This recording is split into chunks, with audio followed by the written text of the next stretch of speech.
Olá, alunas e alunos do sexto e sétimo anos da Cultura Viva. Como estão? Como continuam no isolamento social de vocês aí? Ainda estão tranquilos? Estão ansiosos? É natural que haja ansiedade nesse momento que estamos passando. Inclusive no quarto vídeo que eu vou mandar para vocês, que eu já estou preparando o material aqui para enviar para vocês, nós vamos falar sobre o controle da ansiedade, né? O teatro como ferramenta para o controle de ansiedade. E aí eu vou fazer junto com vocês aqui no vídeo alguns exercícios para a gente respirar melhor, respirar correto, da forma adequada, para a gente controlar essa nossa ansiedade através de exercícios de respiração, principalmente, da respiração diafragmática. Depois eu vou explicar para vocês nesse vídeo o que é essa respiração, que a gente usa o diafragma, que é o músculo específico para a respiração, né, que é o principal músculo para a gente fazer uma respiração com qualidade, uma respiração correta. Então a gente vai fazer alguns exercícios de respiração diafragmática, entre outros exercícios para trabalhar a respiração e trabalhar o nosso controle de ansiedade, tá? Vou mandar para vocês, se eu não me engano é no quarto vídeo, é isso mesmo, esse é o segundo, no quarto vídeo eu tô juntando material para vocês, tudo bem? Só esclarecendo, esse vídeo, como eu disse, é para o sexto e sétimo ano e vai ser assim ao longo desse isolamento social todo nosso, tá? Eu tô separando sempre vídeos para sexto e sétimo juntos, ok? E os outros são sempre diferentes. Então vai ter vídeo no YouTube que é pro oitavo, tá? O oitavo e nono juntos. Vão ter alguns que são pro ensino médio, tá? Ou só pro terceiro ano, ou pro ensino médio. Vai estar separadinho lá. O de vocês sempre vai ser sexto e sétimo, tá? É o mesmo material de vídeo para vocês. Tudo bem?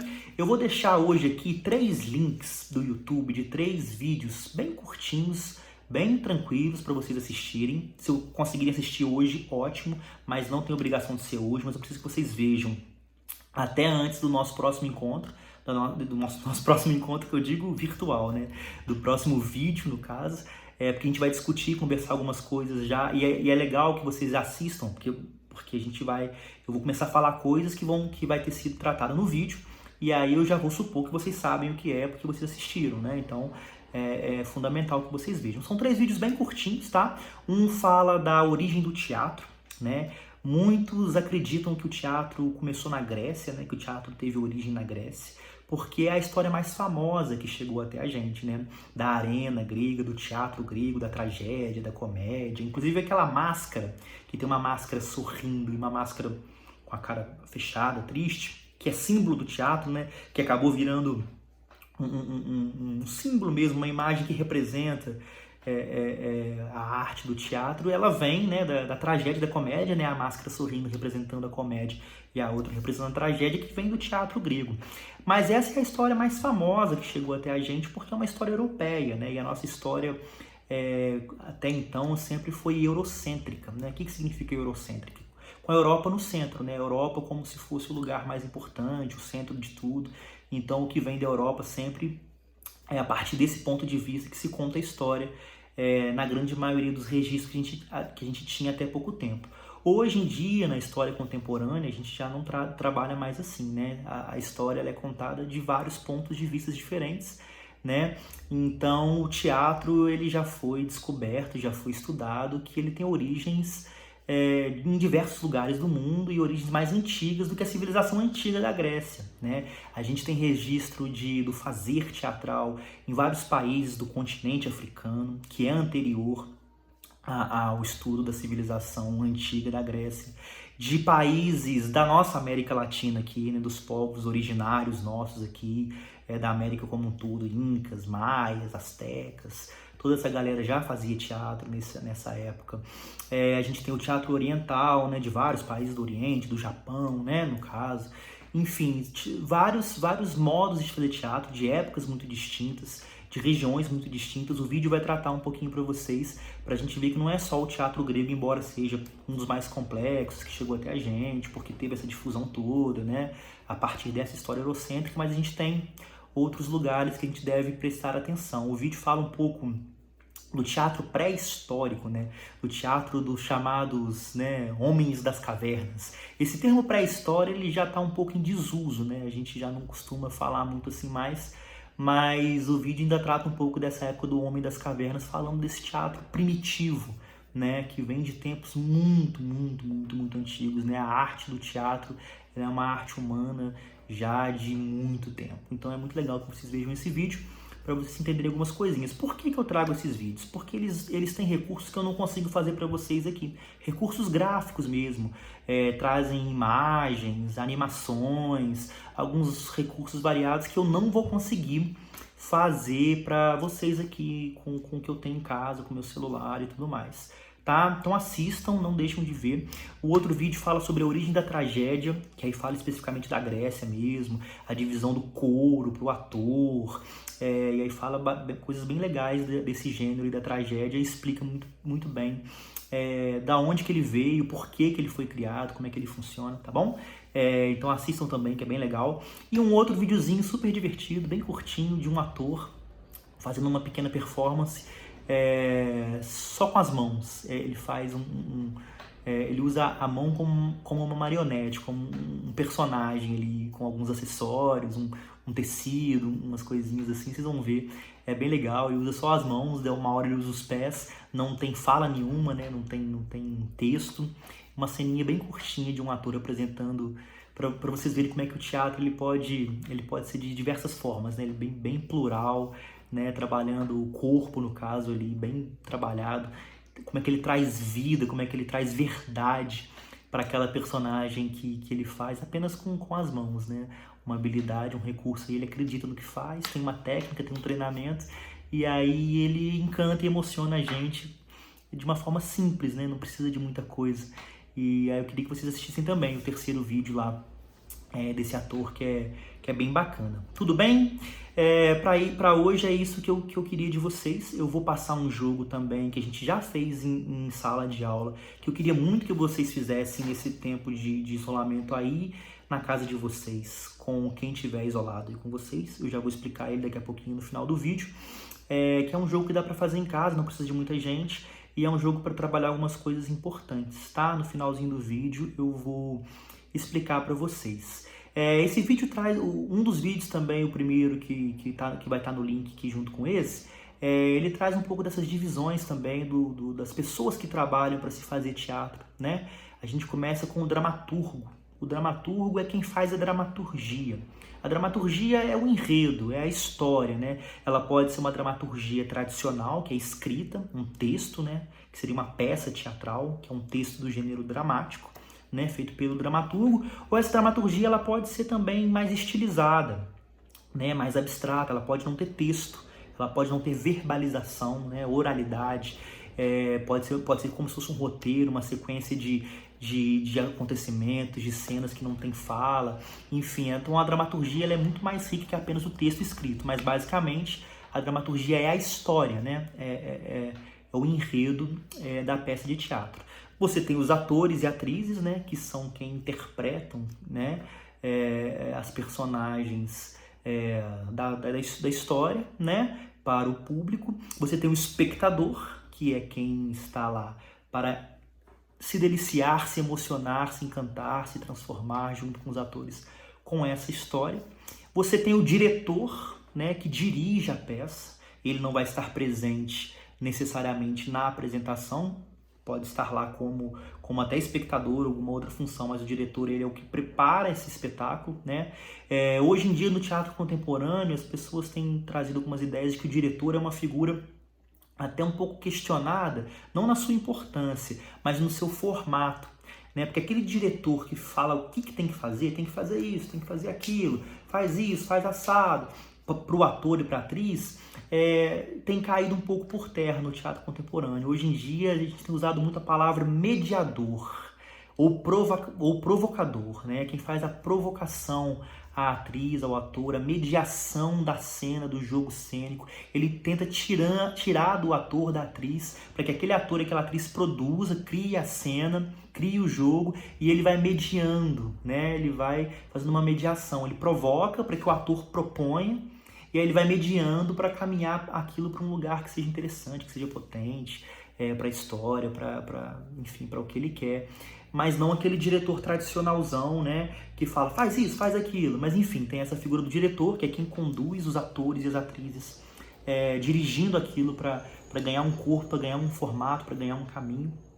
Né? E tem toda a equipe técnica também, que é importante a gente sempre falar, a parte de iluminação, por exemplo. A gente sempre tem a parte artística, que é de quem cria a iluminação, qual cena vai ter qual luz, qual refletor, qual tom, que horas que acende, que horas que apaga, da onde vem a luz, o porquê, para compor aquela cena, para compor aquela peça, para trazer emoções, para trazer sensações, para uma questão estética também, de ficar mais interessante, mais bonito, dependendo do que se precisa. Então você tem aquele cara que é o criador, que é o artista da luz, que cria a iluminação, às vezes, na verdade quase sempre, dialogando com esse diretor, para ver qual iluminação vai ser bacana para aquela peça, para trazer as sensações que o diretor, que os atores querem para o espectador. Então a luz, ela compõe.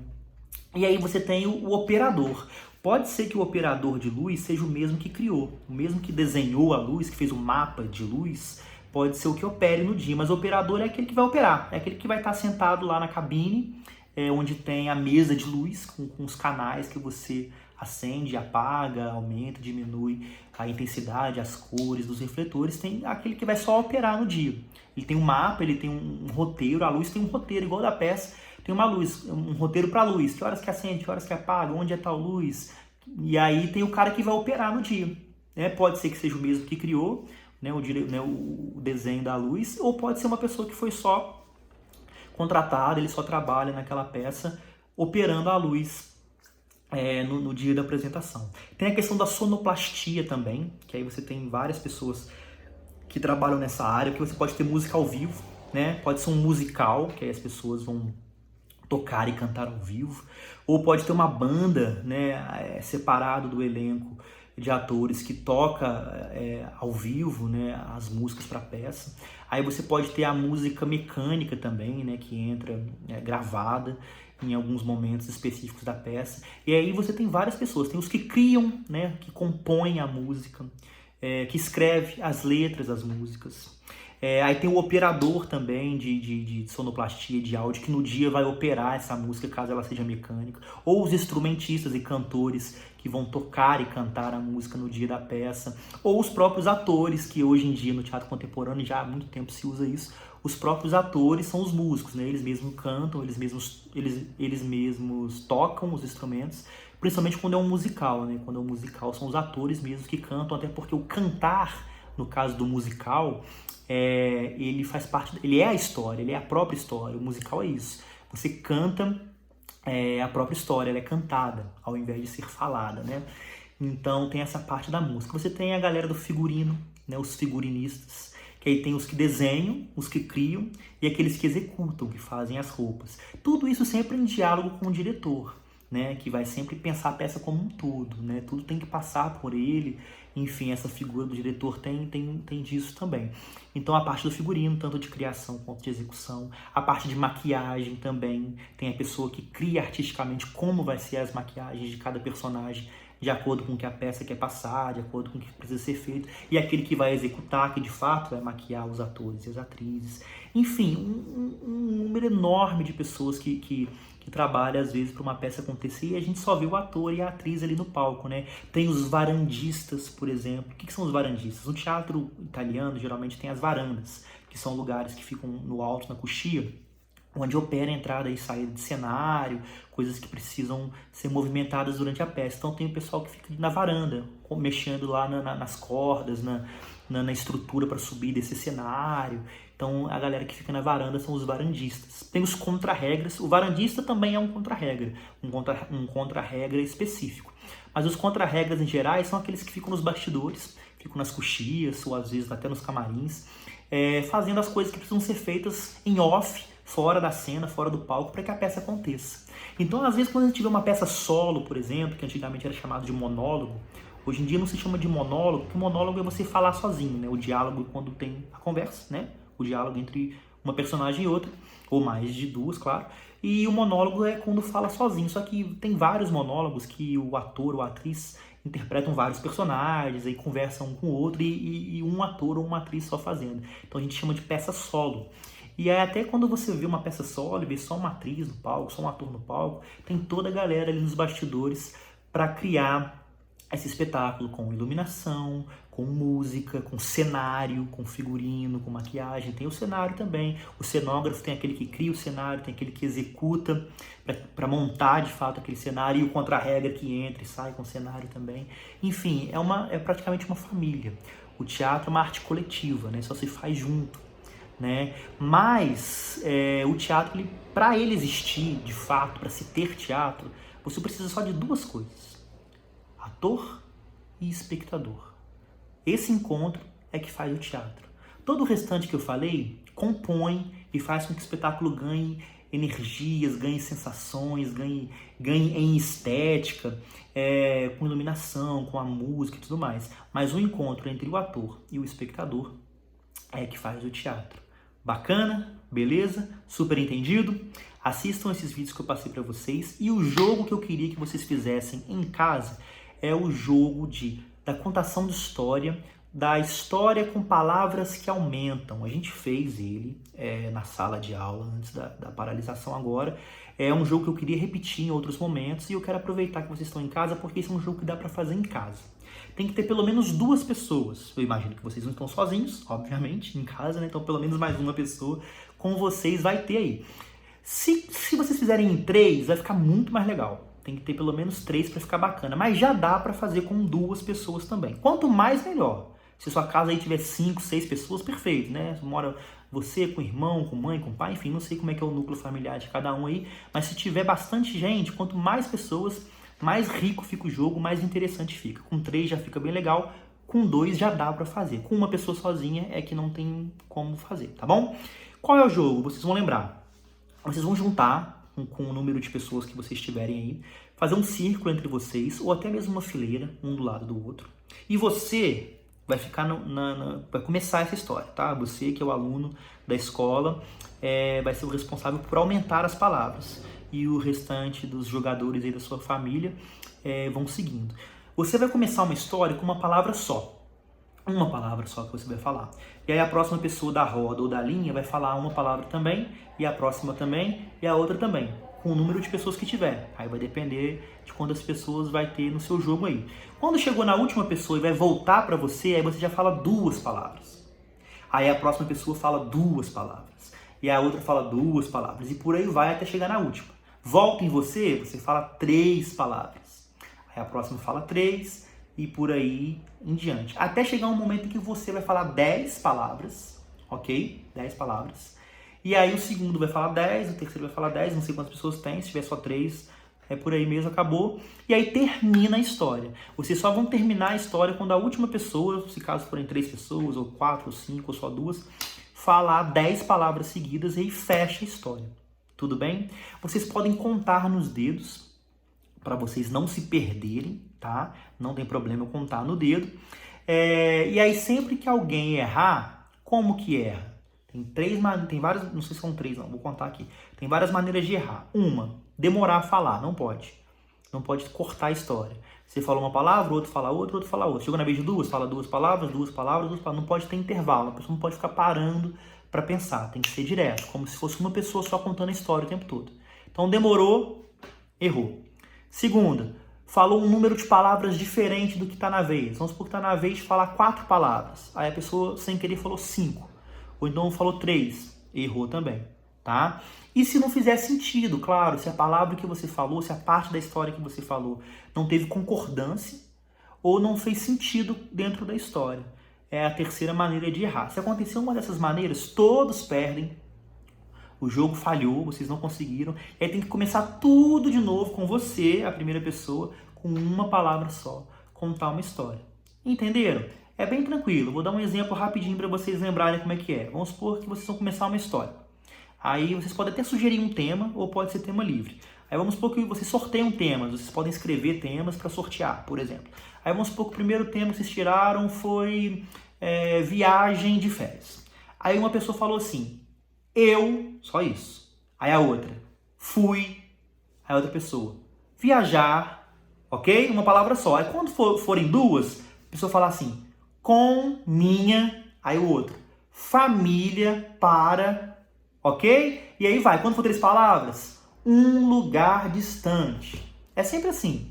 Lembrando que os artigos, e, o, né? Todas essas palavrinhas curtinhas, você disse a menina, são duas palavras. Aí a menina, são três palavras. Tá? Então fiquem atentos com isso. Você que vai começar, tem que ficar atento, que você vai ser como se fosse o juiz também do jogo, para perceber se alguma pessoa errou. Tudo bem? Esse jogo é um jogo muito importante para a gente trabalhar e desenvolver a nossa criatividade, o nosso raciocínio rápido, nossa habilidade de contar histórias, de criar histórias, tá bom? Porque a gente tem que ao mesmo tempo pensar quantas palavras a gente está falando e criar uma história ao mesmo tempo, tá? Lembrando, mais uma coisinha também, se vocês conseguirem, não é obrigatório. Quando a gente tem que saber um número específico de palavras que a gente vai dizer, a gente acaba contando de uma forma meio mecânica. Vamos supor, eu vou falar 4 palavras, aí a pessoa fala assim, era uma vez um... Por que a pessoa conta assim? Porque ela está contando no dedo. Ninguém ia chegar a contar uma história assim, era uma vez... Não ia. Mas como está contando no dedo, está lembrando quantas palavras são, acaba ficando assim. Mas, se vocês conseguirem, era uma vez um, ok? Tem que falar 4? Era uma vez um. Eu não posso falar um que é, porque eu só posso falar 4. A outra pessoa que vai continuar dizendo o que era esse um. Entendem? Agora, se não conseguir, pode ficar. Era uma vez um, não tem problema. O importante é não falar mais de 4 ou menos de 4, caso naquela hora seja a hora de falar 4. Tudo bem? Ficou confuso? Como vocês já fizeram em sala de aula, aí não sei quem estava ausente agora, mas a grande maioria da turma estava presente, tanto do sexto quanto do sétimo, a gente já fez, eu já expliquei, a gente já deu exemplo, já testou, então eu acho que está bem tranquilo. Façam em casa, eu quero conversar com vocês depois, como é que foi a sensação de fazer isso, se deu certo, se vocês conseguiram, como foi fazer isso com os familiares, como foi vocês serem os mediadores e os juízes, entre aspas, do jogo, que geralmente sou eu que faço isso em sala e agora eu estou passando essa função para vocês fazerem aí. Se deu tudo certinho, a gente vai conversar depois. Tudo bem? E assistam os vídeos que estão aí juntos com isso que eu estou mandando para vocês, beleza? Beijinho no coração de vocês, tudo de bom, se cuidem e até o próximo vídeo. Valeu!